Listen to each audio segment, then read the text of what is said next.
Hi అండి, నమస్తే. Sharada Gudimetla YouTube ఛానల్కి స్వాగతం, సుస్వాగతం. ఈరోజు నేను వంకాయలు నూపిండితో ఎలా చేసుకోవాలో నేర్పిద్దాం అనుకుంటున్నాను. చాలా బాగుంటుందండి. మనం నువ్వులు వేయించేసుకుని చక్కగా పౌడర్ చేసేసుకుని అందులో కారం, మిరపకాయలు కూడా వేయించేసుకుని గుండ తయారు చేసేసుకున్నామంటే మనం ఇంకా వంకాయ కూర చేసుకోవడం చాలా సులభంగా ఉంటుంది. ఇదిగో నేను ఇలా తయారు చేసేసి ఉంచుకున్నాను. దీన్ని ఏంటంటే వంకాయలు మనకి లేత వంకాయలు, చిన్న వంకాయలు అలా అయితే కనుక మనకి స్టఫింగ్ అండ్ మగ్గడానికి అంతా కూడా చాలా బాగుంటుంది అన్నమాట. చిన్న వంకాయలు కాదు, నాకు మార్కెట్లో చిన్న వంకాయలు దొరికాయి.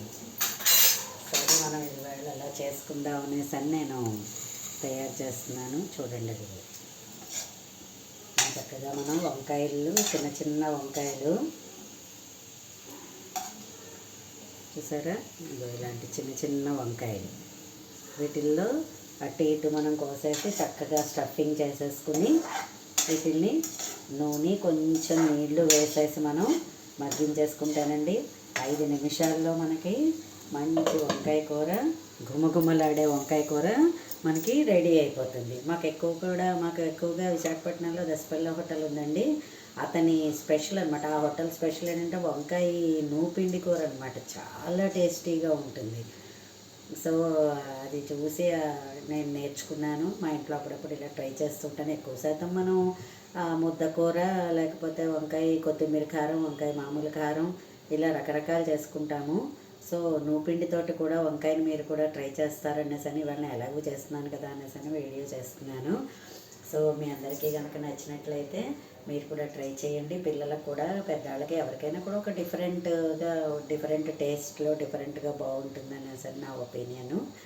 సో నేను ఇవాళ ఇలాగా వంకాయ కూర చేస్తున్నాను. చూడండి, అది మగ్గిపోతుంది. మగ్గడం కూడా ఫాస్ట్గా, ఎందుకంటే లేతకాయలు చిన్నకాయలు కదా, అందువలన కూడా ఈ కూర టేస్ట్గా ఉంటుందన్నమాట.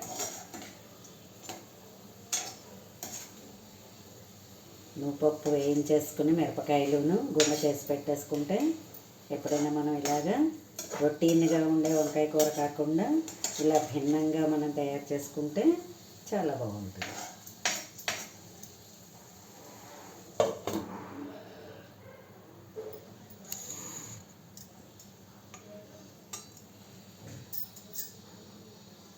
సో నా వీడియో కనుక మీకు నచ్చినట్లయితే లైక్ చేయండి, సబ్స్క్రైబ్ చేయండి. మరిన్ని వీడియోస్ కోసం బెల్ ఐకాన్ని క్లిక్ చేయండి.